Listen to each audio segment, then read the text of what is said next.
Hello from the Swiss Alps and welcome to the video. Last year I bought a new wide-angle lens, and that's the Canon RF14-35, and I bought it mainly for landscape photography. One reason that I bought it was the savings in weight and size compared to the predecessor, the RF16-35 f4. In this video I want to talk about my experiences with the lens, the handling, how it performs in the field with comparisons in image quality, stabilizer and so on, and hopefully help you decide whether it's worth upgrading to this lens or not.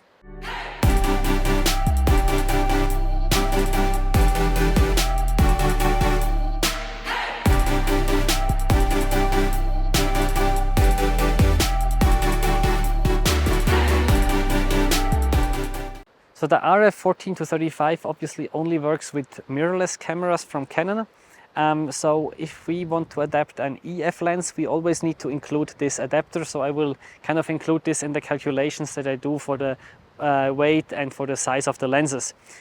Let's start with the size. You can already see there is quite a difference. So the RF14-35 is a little bit less than 10 centimeters long, whereas this is 13.7. Doesn't sound like a lot, but you can already see it. And depending on the kind of backpack you have, this makes a difference if you can put it upright or if you need to lay it down flat.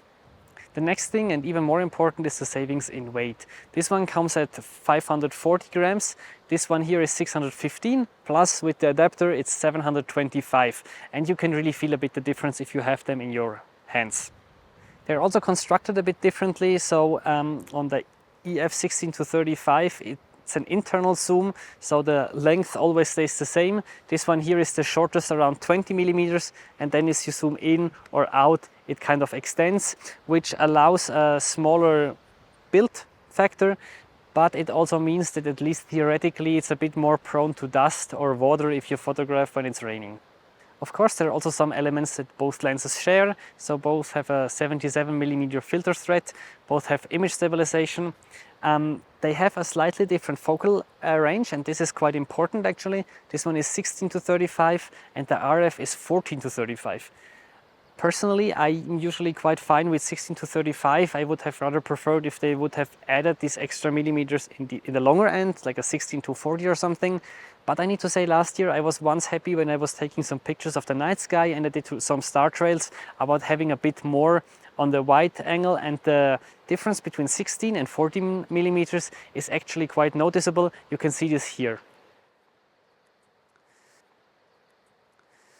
Let's talk about the image quality of the two lenses. And since they are zoom lenses, I tested them at 3 different focal ranges, at 16, 24 and 35 millimeters, and at f4, 8 and 11. And I tested both the center and also the corner, because especially in landscape photography, I feel that sometimes there are also quite some interesting elements really in the corner of the frame.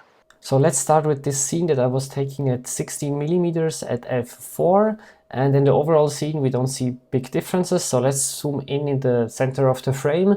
And we can see that the RF 14-35mm lens is a bit sharper than the EF 16-35. And if we zoom in one of the corners, we see that the RF lens is much sharper here.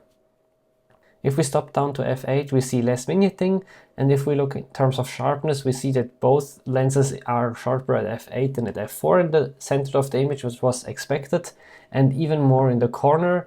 And also here, the RF lens seems to be sharper to me.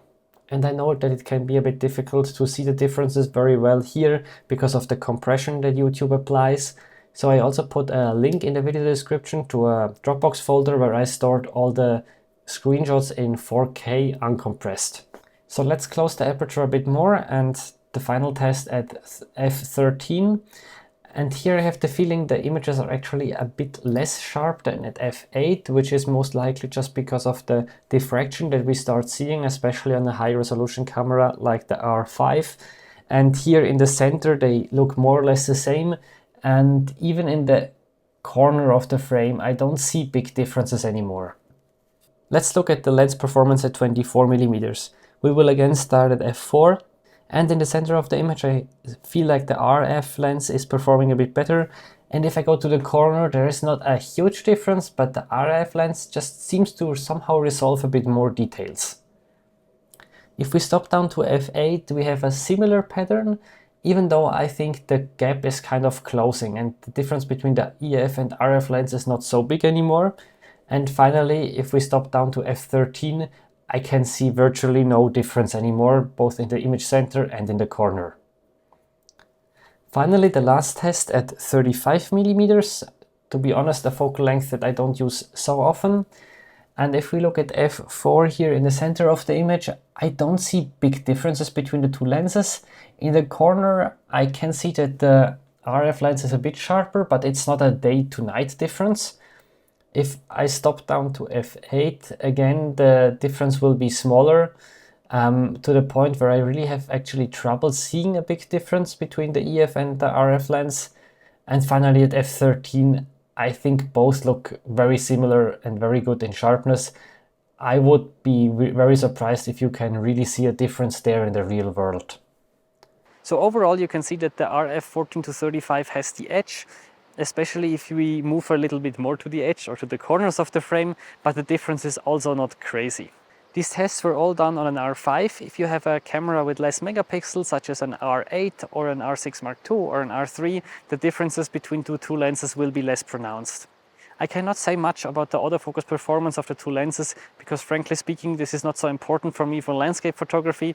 They worked as I expected. I cannot say much more, so let's just move straight to the image stabilization of the two lenses. This was a big thing for me because sometimes I like to not carry the tripod around because I'm quicker, or sometimes I prefer to leave it at home to save weight. And I've realized that with my R5, with the IBIS and the EF16-35, I was already able to handheld like sometimes 1/5 of a second, and this was often enough if I was taking pictures in the early morning, a bit after the twilight, when you had this morning glow in the sky. And here I really hope that the RF14-35 would perform better, since the IS of the lens and the IBIS of the camera should kind of cooperate a bit more. So I did some tests, and for the sake of simplicity I only did them at one focal length at 24, and we can see that there is already a big difference whether we turn the IS on either of the lenses or it's turned off. And if we look at the difference between the two lenses, the RF14-35 performs a bit better than the EF16-35. This is probably because the IS can kind of cooperate a bit with the IBIS in the camera, but the difference is not as crazy or not as strong as I would have expected or actually hoped for. So am I happy that I bought this lens? Definitely yes. So far it was just fun to use. It's an improvement over the EF16-35 in quite some ways, and I'm sure I will be happy for many more years. But I also want to say that the EF16-35 f4 was already a very good lens in my opinion, and if you look at the price point, it's much cheaper. Especially at the moment, the RF14-35 is of course newer, which puts the price a bit higher. This might change in a few years, and it's very hard to pick up a used RF14-35, whereas for the EF16-35 this might actually be an option. So would I recommend you getting the 16-35 or the 14-35? If you have the money, if it's somehow possible, I would go for the RF14-35. It's more future-proof, and I think in the long term you might just have a bit more fun with it. If you're on a tight budget, you cannot do much wrong with the EF16-35. I would maybe really even look for a used one. And if you already have the 16-35, well, I hope then this video was really helping you to decide whether it's worth it to upgrade or not. If you decide to pick up either of the two lenses, maybe check out the affiliate links that I put in the description. This would just help me out doing these videos. You don't pay anything more, and I hope the video was helpful. I wish you a nice day, and I'm going to enjoy the sun here in the mountains.